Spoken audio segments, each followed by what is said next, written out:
They found her in a dumpster behind a gas station, my daughter half conscious, skin blue from the cold.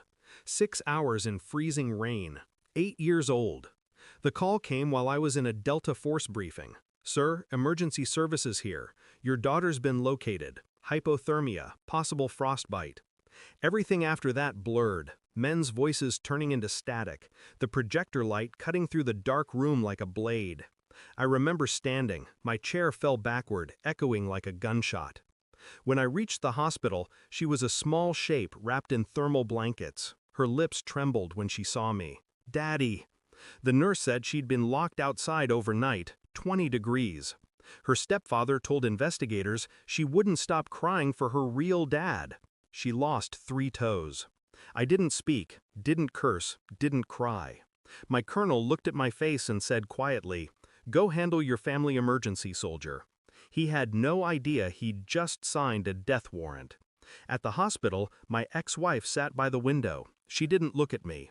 "Jason, it was an accident. He didn't mean—" "Stop." She stopped. I studied her reflection in the glass, the trembling lip, the guilt rehearsed to look genuine. She'd remarried fast after our divorce. Her new husband, Mark, played the part. Perfect suburban stepfather. PTA meetings, church Sundays. But that night, when they wheeled my daughter to surgery, I saw bruises on her shoulders that didn't come from cold. Fingertip marks. I didn't ask questions. Questions are for men who still believe in answers. Instead, I watched. The way my ex's eyes flicked when the nurse mentioned investigation. The way Mark avoided mine in the hallway, pretending to study his shoes. Something else was there, beneath the guilt, beneath the fear. Something that smelled like deceit. The days blurred. My daughter slept through morphine drips. I stayed in that hospital chair, pretending calm. At night, I drove to their house, sat across the street. Lights out by 11. One night, I saw him, Mark, carrying out a box to his car, glancing over his shoulder. It wasn't guilt, it was panic. I followed him. He parked by a storage unit 2 towns over, unlocked it, went inside. 10 minutes later, he left, empty-handed. I waited, then broke the lock. Inside, boxes stacked high, labeled with dates. One read, 2018, custody hearing. Inside, photos, USB drives, letters, all about me. My ex-wife's handwriting, describing Jason's instability, violent tendencies, military trauma. They had built a narrative, a file, years of fabrication. My ex-wife feeding her new husband stories about me, dangerous, unfit, volatile. He'd believed her, and he'd taken it upon himself to protect her. That's why he locked my daughter out. He thought he was saving her, from me. I copied everything, every file, every note, every photo. Then I closed the door and left it looking untouched. By morning, I had what I needed. 3 days later, my daughter was stable enough for transfer. Mark and my ex were in the waiting room, whispering. I approached quietly. Handed her a folder. "What's this?" she asked.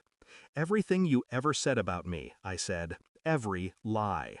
Mark's face drained. He grabbed the folder, flipped through the pages. His eyes widened at her handwriting, her signature. "You told me," he began. She stammered, I just wanted him gone, Mark. He was dangerous."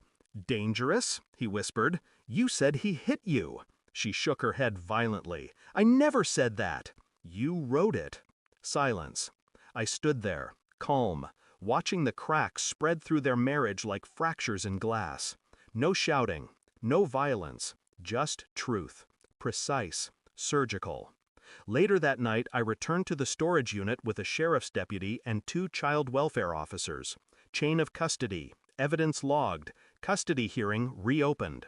When the officer told my ex she'd be facing charges for falsifying reports, she screamed.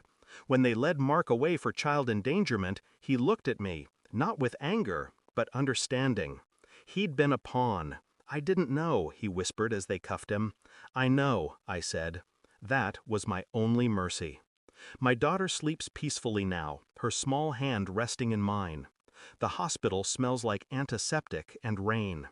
I look at her and think of the life that nearly ended in a dumpster, because of lies, manipulation, and cowardice. Tomorrow, I'll testify. Calmly, clearly, no rage, just facts. People think revenge means violence. They're wrong. Revenge is truth, delivered without emotion.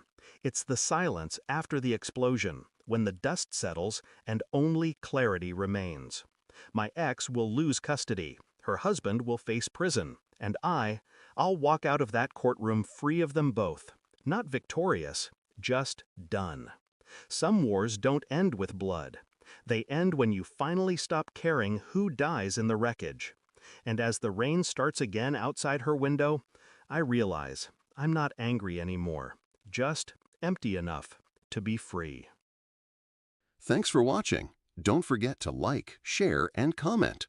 Subscribe now to Cheating Stories Insight World for more amazing stories.